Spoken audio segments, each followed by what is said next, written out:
लोकसभा चुनाव की घोषणा के बाद एक्शन में प्रशासन ने कही बड़ी बात। देश में 16 मई 2024 की शाम लोकसभा चुनाव की घोषणा हो चुकी है। कुल 7 चरणों में चुनाव होना है। चुनाव की घोषणा होते ही आदर्श आचार संहिता लागू भी हो गया है। बेगूसराय में 13 मई को मतदान होना है। बेगूसराय जिला प्रशासन के द्वारा चुनाव पूर्व की सारी कवायदें तेज कर दी गई हैं। रविवार को आयोजित एक संवाददाता सम्मेलन को जिला अधिकारी रोशन कुमार ने बताया कि जिला में अधिसूचना की तिथि 18 अप्रैल, नामांकन की अंतिम तिथि 25 अप्रैल, समीक्षा की अंतिम तिथि 26 अप्रैल, नामांकन वापसी की तिथि 29 अप्रैल और मतदान की तिथि 13 मई और मतगणना की तिथि 4 जून की होगी। रोशन कुमार ने बताया कि जिला में कुल 7 विधानसभा क्षेत्र हैं, जिसमें कुल 21,86,158 मतदाता अपने मताधिकार का प्रयोग करेंगे, जिसमें 10,36,694 महिला और 11,49,405 पुरुष मतदाता, वहीं 59 थर्ड जेंडर शामिल हैं। रोशन कुमार ने बताया कि जिला में 2067 बूथों पर मतदान होगा। डीएम ने बताया कि चुनाव की सारी तैयारियां पहले से ही की जा रही थी। आज पॉलिटिकल पार्टी के साथ बैठक की गई है। वहीं आचार संहिता के मद्देनजर सारी कार्रवाई की जा रही है। एसपी मनीष कुमार ने बताया कि बीएसएफ की टुकड़ी प्राप्त हो चुकी है। मतदान के दिन सभी बूथों पर सशस्त्र बल तैनात होगा। वहीं अपराधियों की धरपकड़ भी तेज कर दी गई है। चेकिंग पोस्ट भी बनाए जा रहे हैं। जिला में स्वच्छ और निर्भीक तरीके से और निष्पक्ष तरीके से चुनाव कराना जिला प्रशासन की जिम्मेवारी है। बेगूसराय से रविशंकर गन की रिपोर्ट। मार्च 2024 को भारत निर्वाचन आयोग के द्वारा आसन्न लोकसभा निर्वाचन 2024 के संदर्भ में प्रेस रिलीज जारी किया गया है, जिसमें बेगूसराय जिले में चौथे चरण में दिनांक 13 मई को निर्वाचन प्रस्तावित है। इस निर्वाचन के लिए अधिसूचना 18 अप्रैल को जारी होगी, जिसमें नामांकन उस दिन से शुरू हो जाएंगे। नामांकन लेने की अंतिम तिथि 25 अप्रैल रहेगी। समीक्षा 26 अप्रैल को की जाएगी और नामांकन वापसी की अंतिम तिथि 29 अप्रैल रहेगी। यानी 29 अप्रैल को जो भी कैंडिडेट्स हैं उनके सूची, उनके सिंबल्स ये फाइनल हो जाएंगे। मतदान जैसा बताया गया 13 मई को होगा और काउंटिंग पूरे देश में एक साथ 4 जून को होगी।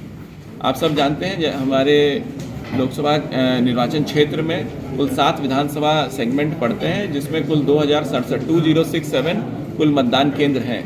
इन मतदान केंद्र में लगभग 21,86,158 मतदाता आज की तारीख में हैं, जो अपने मताधिकार का प्रयोग 13 मई को करेंगे। इनमें 11,49,405 पुरुष और 10,36,694 महिलाएं हैं और 59 जो थर्ड जेंडर उनके मतदाता हैं। पीडब्ल्यूडी मतदाताओं की संख्या कुल 21,689 है और युवा मतदाता जो 18 से 19 साल के बीच में हैं वो लोग 32,768 हमारे वोटर लिस्ट में आज की तारीख में हैं। जैसे ही प्रेस रिलीज हुआ उसके बाद से आदर्श आचार संहिता जिले में लागू हो गई है और किसी भी तरीके के जो कार्यक्रम हैं उनमें परमिशन लेने के पश्चात ही कार्यक्रम पॉलिटिकल पार्टीज़ को करने हैं। धारा 144 भी पूरे ज़िले के अंदर लागू कर दी गई है, जिसमें किसी भी तरीके के जुलूस, शोभा यात्रा या कोई रैली, सभा करनी है तो वो सक्षम प्राधिकार से अनुमति के पश्चात ही होगी। कोई भी व्यक्ति जो शस्त्र हैं वो ऐसे ही बिना परमिशन के या बिना आवश्यक काम के नहीं ले जा सकते हैं। जो इनकी भी आवश्यक है उनको शस्त्र जमा कराए जा रहे हैं, ताकि कदाचार मुक्त और एक निष्पक्ष माहौल में एक निर्वाचन की प्रक्रिया को पूरा किया जा सके। जिले में सर कितने बूथों पर सर मतदान होना है? जिले में 2067 कुल बूथों की संख्या है, जिनमें की वोटिंग की जाएगी। प्रशासनिक स्तर पर सारी तैयारियां पूरी कर ली गई? देखिए, प्रशासनिक स्तर पर इसमें लगभग 6 महीने पहले से तैयारियां शुरू कर दी गई थी। नवंबर और दिसंबर के महीने में वोटर लिस्ट का काम किया गया था, जिसमें आप सब लोगों को उसमें भी बताया गया था और 22 तारीख को हम लोगों की वोटर लिस्ट फाइनल प्रकाशित हुई थी। उसके बाद भी जिन लोगों के नाम छूटे हुए थे उनके नाम जोड़े गए हैं और नाम जोड़ने की प्रक्रिया जो नामांकन की अंतिम तिथि है उसके 10 दिन पूर्व तक हम लोग सारे नाम जो आएंगे उनको जोड़ेंगे। वे भी वोट दे सकेंगे सर? जी हाँ, जिनका भी नाम वोटर लिस्ट में वो सप्लीमेंट फिर से निकलता है, उसमें जिनका नाम भी फॉर्म 6 जो नाम जोड़ने का प्रपत्र है वो एक्सेप्ट हो जाता है, वो सारे लोग अपने मताधिकार का प्रयोग कर सकते हैं। आप लोगों से मेरी ये उम्मीद है कि या अनुरोध है कि आप लोग जिला प्रशासन और जो निर्वाचन आयोग की तरफ से लोगों को मतदान करने की जो अपील है उसमें हम लोग का साथ दें, और आप जो भी रिपोर्टिंग करें, जहाँ भी जाएं, लोगों को ज़रूर से इसमें बताएं कि मतदान का जो महत्व है वो कितना अच्छा है। और मीडिया के माध्यम से मेरा 2 अनुरोध और भी है कि आप लोग भी जो भारत निर्वाचन आयोग की तरफ से एक लेवल प्लेइंग फील्ड बनाने की बात की जा रही है, उसमें आप लोग के सहयोग करें, किसी भी तरीके की पेड न्यूज़ या बायस्ड न्यूज़ देने से बचें। और साथ ही साथ कोई अगर फेक न्यूज़ आप लोगों को पता चलती है या कोई न्यूज़ ऐसी है जो वायरल हो रही है और वो निर्वाचन से संबंधित हो, तो आप लोग तुरंत हम लोगों को भी संज्ञान में दें, ताकि अगर वो कोई गलत तथ्य जा रहा है आपके माध्यम से भी, तो उसको हम लोगों को रोकने में हम लोग की मदद कर सकें।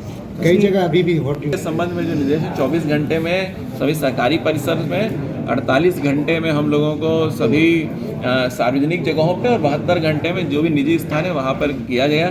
अभी हम लोगों ने पॉलिटिकल पार्टीज के साथ भी बैठक की और उन लोग से भी अनुरोध किया है कि जो समय निर्धारित है उसके अंदर कर लें, अन्यथा फिर जो मॉडल कोड ऑफ कंडक्ट का जो वायलेशन है उसके संबंध में, या डिफेसमेंट ऑफ पब्लिक प्रॉपर्टी का जो एक्ट है उसके संबंध में जो कार्रवाई है उसमें हम लोग करेंगे। कानून व्यवस्था है, शांतिपूर्ण निष्पक्ष चुनाव कराने के लिए सभी मुकम्मल व्यवस्थाएं की जा रही हैं। जैसे कि डीएम साहब ने बताया, इसकी तैयारी पूर्व से चल रही थी। अपराधियों के विरुद्ध अभियान, चेकिंग पॉइंट्स, एसएसटी एफएसटी नाका बना के व्हीकल चेकिंग करना, उसके अतिरिक्त जो असामाजिक तत्व हैं उनके विरुद्ध सीसीए की कार्रवाई करना, निरोधात्मक कार्य, इस पर कार्य चल रहा है।